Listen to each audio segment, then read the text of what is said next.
వెతలు తీరును, కృపలు దొరుకును, సాటి లేనిది యేసుని నామం. యేసునామమే మధురం, మదిలో తలచిన ధన్యం. యేసునామమే మధురం. ప్రభువు నందు ప్రియమైన దేవుని బిడ్డలారా, నేటి వాక్య ధ్యానం కొరకు ప్రార్థిద్దాము. యాకోబు పత్రిక ప్రసారానికి ఎపిసోడ్ సహకారులు కావాలి. మీరు ప్రార్థించండి, ప్రేరేపణ కలిగిన వారు సహకరించండి. ఈ ప్యాంప్లెట్ చూడండి. యవనస్తులకు మంచి భవిష్యత్తు, దీని కొరకైన బోధ. Teaching is the only solution. బోధ మాత్రమే పరిష్కారం. బోధింపబడకపోతే మీరేమి తెలుసుకోలేరు, నేర్చుకోలేరు. నేర్చుకోకపోతే ధైర్యంగా జీవించలేరు.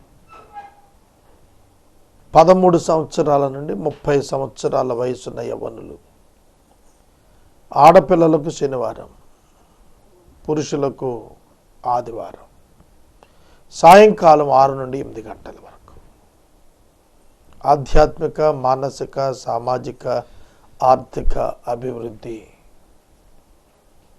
లక్ష్యంగా ప్రతి ఒక్క యువకుడు సంఘానికి వెన్నెముక కావాలి. సమాజం నిఠారుగా నిలబడాలంటే యవనస్తులు యథార్థతతో బలంగా నిలబడాలి. దాని కొరకే ఈ బోధ. ప్రార్థన చేసి వాక్య ధ్యానానికి వెళ్తాను.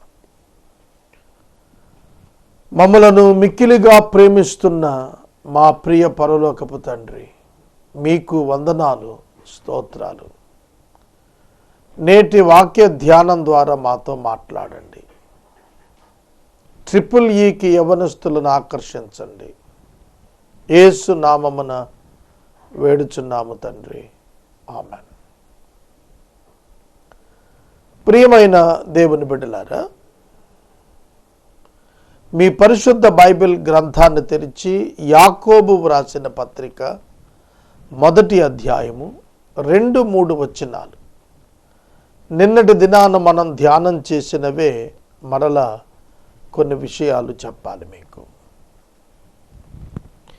నా సహోదరులారా, మీ విశ్వాసమునకు కలుగు పరీక్ష ఓర్పును పుట్టిస్తుంది అని ఎరిగి మీరు నానా విధములైన శోధనలలో పడినప్పుడు అది మహా ఆనందముగా ఎంచుకొనుడి. The purpose of every problem in your life. ప్రతి సమస్య దేవుడు మనకు ఇచ్చేటువంటి బహుమానమే, అవకాశమే. Every trouble is one of the opportunity to get the success. దేవుని యొక్క డిజైన్ అలాగే ఉంటుంది. విశ్వాసానికి పరీక్ష, ఆ పరీక్ష యొక్క రిజల్ట్ ఓర్పుతో పొందటం.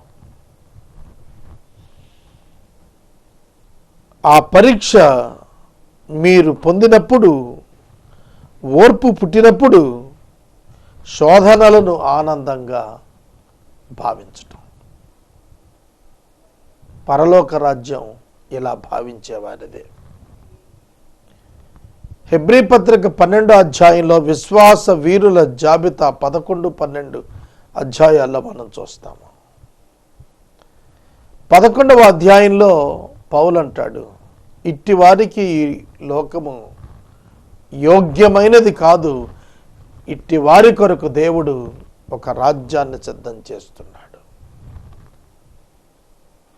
పరలోకం ఎవరి కొరకు సిద్ధం అవుతోంది అంటే విశ్వాసం, ఓర్పు, కొనసాగింపు. మనకు ప్రశ్నార్థకాలున్నవి. వాట్ ఏమిటి, వై ఎందుకు, వేర్ ఎక్కడ, హౌ ఎలా. ఈ విధంగా మనకు ప్రశ్నార్థకాలు ఉన్నవి. ఈ ప్రశ్నార్థకాలు what, where, when, how, why, ఈ ప్రశ్నార్థకాలు లేకుండా దేవుని వెంబడించటం విశ్వాసం. Very simple new definition. Very simple and new definition. Without asking any question, trust your God, believe your God. That is faith. దేవుడు విశ్వాసానికి పరీక్షలు పెట్టినప్పుడు ఈ ప్రశ్నార్థకాల మీద పెడుతూ ఉంటాడు. నోవాహు, అబ్రహాము, మోషే జీవితాలు మనం చూస్తున్నప్పుడు ఈ 5 రకాల ప్రశ్నలకు వారి జీవితాలు జవాబుకుంటాయి. విశ్వాసం పరీక్షించబడుతుంది. టు ఫర్దర్ నెక్స్ట్ లెవెల్,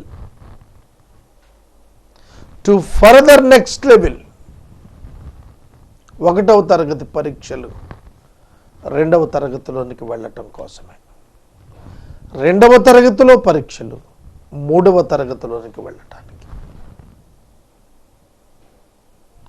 నిన్ను పదోన్నతిలోనికి తీసుకెళ్ళటానికి, నిన్ను మెచ్యూరిటీలోనికి తీసుకుని వెళ్ళటానికి, క్రీస్తు యొక్క సారూప్యములోనికి నిన్ను మార్చుటయే దేవుని యొక్క ప్రధానమైన గోల్, లక్ష్యం. The goal of the God is to transform you into the image of Jesus Christ. అదే దేవుడి పని, దేవునికి గురి, దేవుని గమ్యం మనకు. ఎస్, కనుక మనం ఆశ్చర్యపడతాం. వాట్, ఏంటిది, ఇలా చెబుతున్నాడేమిటి? అవును, నోవహుకు దేవుడు చెప్పాడు, జలప్రళయం వస్తుంది, నువ్వు ఓడ నిర్మాణం చేసుకోవాలి. జలప్రళయమా? What is that? ఏంటది? అందుకని అంటాడు, ఫెయిత్, విశ్వాసము అనేటువంటిది ఏమిటి అనగా, దేవుడు మనకు ఇచ్చినటువంటి ఒక ఇంపాసిబుల్ డ్రీమ్ అండ్ టాస్క్ నమ్మటం, దాన్ని పూర్తి చేయటం దేవునిపై ఆధారపడి. కాబట్టి మనకు ఫెయిత్ ఈజ్ ఈక్వల్ టు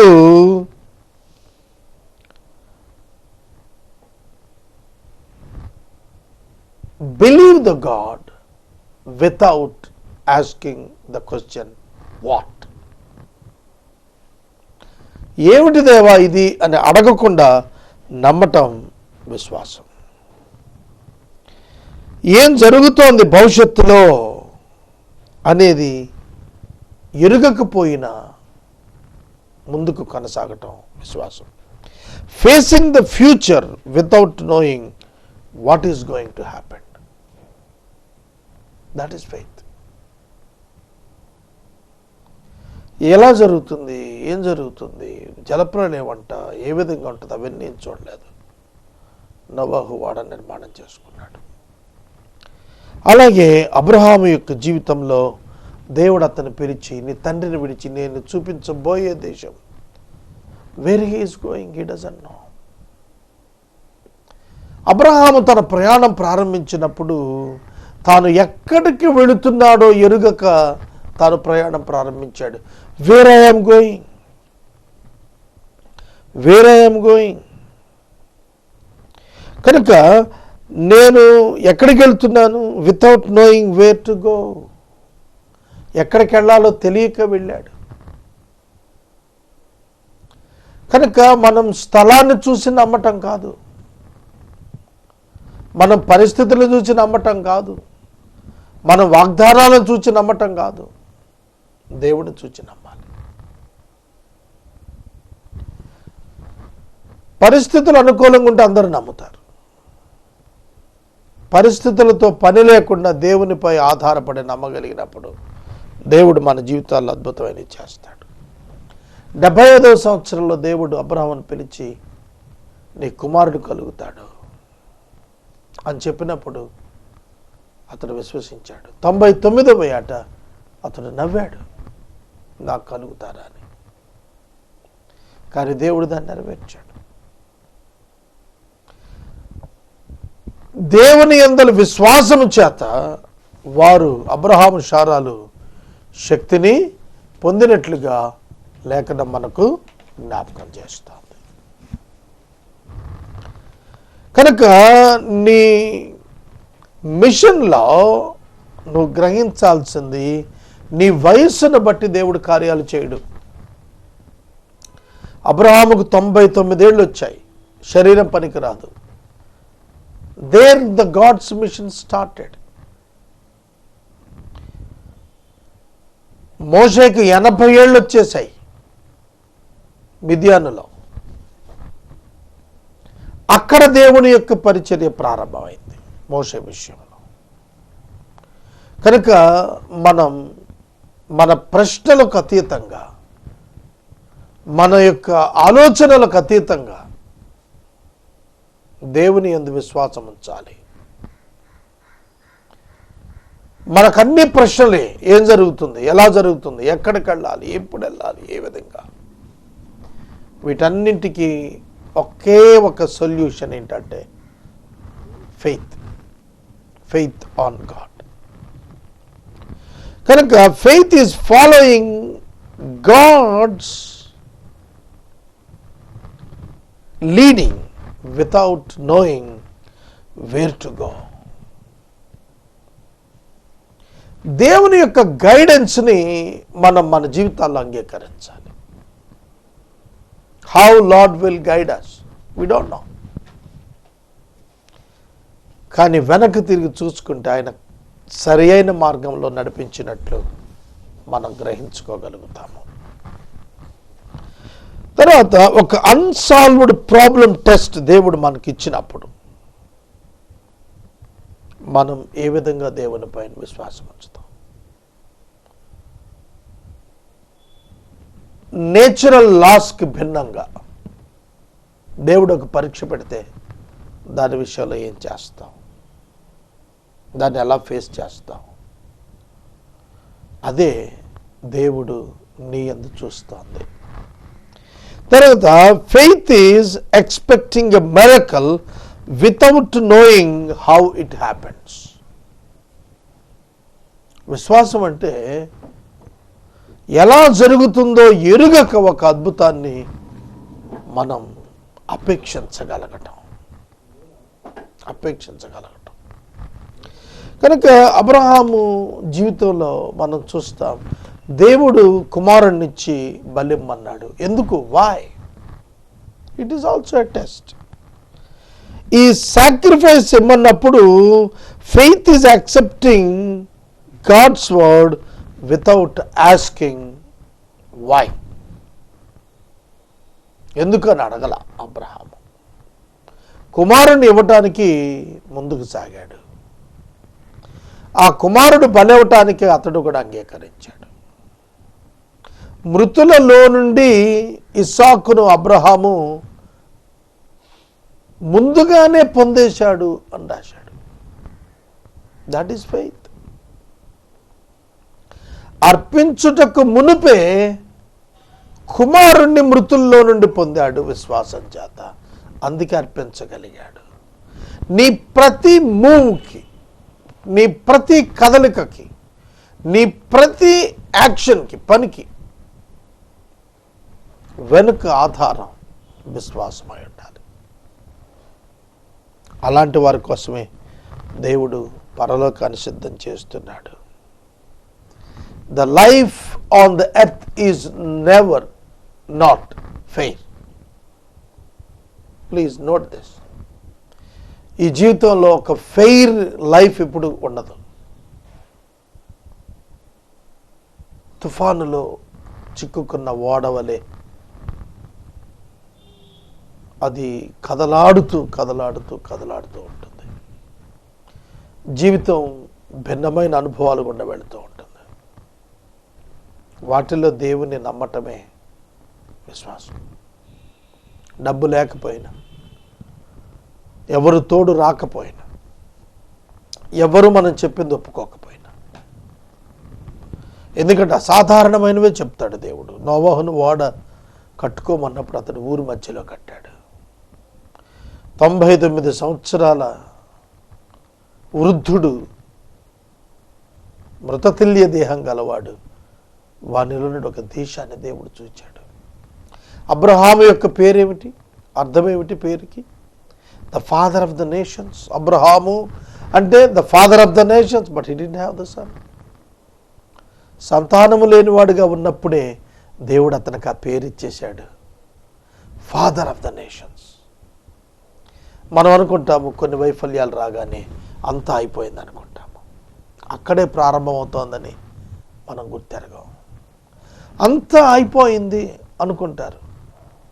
వయసు మీరిపోయింది, పెద్దవారం అయిపోయాము, డబ్బులు అయిపోయాయి, ఆరోగ్యం అయిపోయింది, ఎవ్రీథింగ్ గాన్, గివెన్ అప్, అయిపోయింది మన పని అనుకుంటారు. There the God's mission will renewed and restarts. అక్కడ ప్రారంభం అవుతుంది అదే విశ్వాసం. ఆ విశ్వాసమునకు ఒక పరీక్ష దేవుడు పెట్టినప్పుడు భక్తులు సక్సెస్ అయ్యారు. దేవుని యొక్క వాగ్దానం ఉన్నప్పటికీ ఆ వాగ్దానమును నమ్ముట పైన పరీక్ష పెట్టాడు. దేవుని వాగ్దానం ఉంది, నీ సంతానం ద్వారా లోకమంతటిని ఆశీర్వదిస్తానని. కానీ ఇస్సాకుని చంపేమన్నాడు. Now there is the promise of God. దేవుడు తన వాగ్దానానికి భిన్నంగా మాట్లాడినట్టుగా అనిపించినప్పటికీ కూడా దేవుని మాటకే లోబడ్డాడు. దేవుని మాటకే లోబడ్డాడు. నువ్వు నాకు వాగ్దానం చేసావు అని ఆర్గ్యూ చేయలేదు. అబ్రహాము అందుకే విశ్వాసులకు తండ్రి అయ్యాడు. చాలా సందర్భాల్లో మనం మన దర్శనాన్ని ప్రేమిస్తాం, మన పరిచర్ని ప్రేమిస్తాం, కానీ పరిచర్యను, దర్శనాన్ని ఇచ్చిన దేవుని మర్చిపోతుంటాం. కనుక నీ పరిచర్య కంటే, నీ దర్శనం కంటే నీవు దేవునికి ఇచ్చేటువంటిది గొప్ప స్థానమై ఉండాలి. లేని ఎడల ఆ పరిచర్యే నీకు విగ్రహంగా మారిపోతుంది.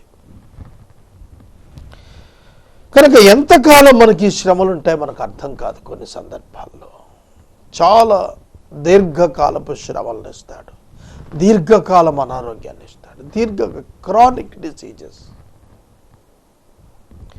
Chronic bad conditions, repeated failures. How long lord? ఎంతకాలం దేవా అనే ప్రశ్న మనకు ఉదయిస్తుంది. We need to wait for the timing of God with faith. Nothing more than that. అంతకంటే గొప్పదేం లేదు. మనం మన యొక్క దేవుని పట్ల విశ్వాసంతో ఆయన సమయం కొరకు కనిపెట్టుకుని ఉండాల్సిందే. అందుకని చేసేదేం లేదు. సమయం కొరకు కనిపెట్టుకోవటం మన బాధ్యత. ప్రభు మరియ తల్లితో మాట్లాడుతున్నప్పుడు యోహాను 2లో కానా అనే ఊరిలో, అమ్మ నా సమయం ఇంకా రాలేదు, నా సమయం ఇంకా రాలేదమ్మా అని చెప్పాడు. ఆయన సమయము ఇంకనూ రాలేదు కనుక ఆయనను ఎవరు పట్టుకోలేకపోయారు అన్నాడు. Everything runs by the God's appointment and time. Schedule. ఇది మనం మర్చిపోకూడదు. మనం మన జీవితంలో చూడాలనుకునే విజయాల కంటే మన మరణానంతరం దేవుడు కలుగు చేసే విజయాలు చాలా గొప్పగా ఉంటాయి. We never expect that. మనం దాన్ని ఊహించుకోలేము, తెలుసుకోలేము. అనేక ఉదాహరణలు ఉన్నాయి ప్రపంచంలో. వెర్నాన్ జే మెక్గీ అనే ఆయన 1988లో చనిపోయాడు. 1988లో చనిపోయాడు. ఆయన బైబిల్ గ్రంథాన్ని ఆదికాండం నుండి ప్రకటన వరకు రేడియోలో 5 మార్లు త్రూ ద రేడియో అనే ప్రోగ్రాం ద్వారా ఆయన ప్రసారం చేశాడు. ఆయన 1988లో చనిపోయాడు. ఇప్పటికి 31 సంవత్సరాలు. ఆయన పరిచర్య చేసింది 25 సంవత్సరాల టీవీ పరిచర్య. కానీ ఈ 31 సంవత్సరాల్లో ఆయన ద్వారా ప్రపంచంలో కొన్ని వందల భాషలలో అదే టెలివిజన్లో ఆయన చెప్పిన దాన్ని తర్జుమా చేసి వారి వారి భాషల్లో చెప్పుకుంటూ ఇప్పటికీ కూడాను మీరు ఆయన యొక్క వాక్య ధ్యానాలు ఏ వచనం పైన కావాలంటే, ఏ అధ్యాయం పైన కావాలంటే మీకు ఇంటర్నెట్లో దొరుకుతాయి. ఆయన చనిపోయిన 31 ఏళ్ళైనా ఆ శబ్దము ఇంకా ప్రజల జీవితాల్లో వెలుగును నింపుతూనే ఉంది, మార్పును తెస్తూనే ఉంది. The mission after the life of a servant of God. కనుక ఆ రోజున వాళ్ళు తాము జీవించిన కాలములోనే సంపూర్ణ సిద్ధి పొందామన్నట్లుగా చూడలేదు. కాబట్టి ఏమర్థమవుతుంది? మోషే వారిని ఐగుప్తు నుంచి బయటికి తెచ్చాడు, అయిపోయింది. కానీ కనానునకు వెళ్ళిన ప్రతి ఇశ్రాయేలీయుడు మోషేని మర్చిపోలేకుండా ఉంటాడు. ఎందుకంటే ద డెలివరెన్స్, విడుదల వచ్చింది అతని వల్లే. కనుక what, where, when, how, why, ఈ ప్రశ్నలు మన హృదయం నిండా ఉంటాయి. ఈ ప్రశ్నలకు అతీతమైనటువంటిది విశ్వాసం. ఈ ప్రశ్నలకు సంబంధం లేకుండా దేవుని యందు విశ్వాసం ఉంచాలి. ఆయన ఇచ్చే పరీక్షలు మనం అటెండ్ అవ్వాలి. మోషే అల్పకాలపు ఐగుప్తు భోగం అనుభవించుటకు సమ్మతించలేదు. That is the character.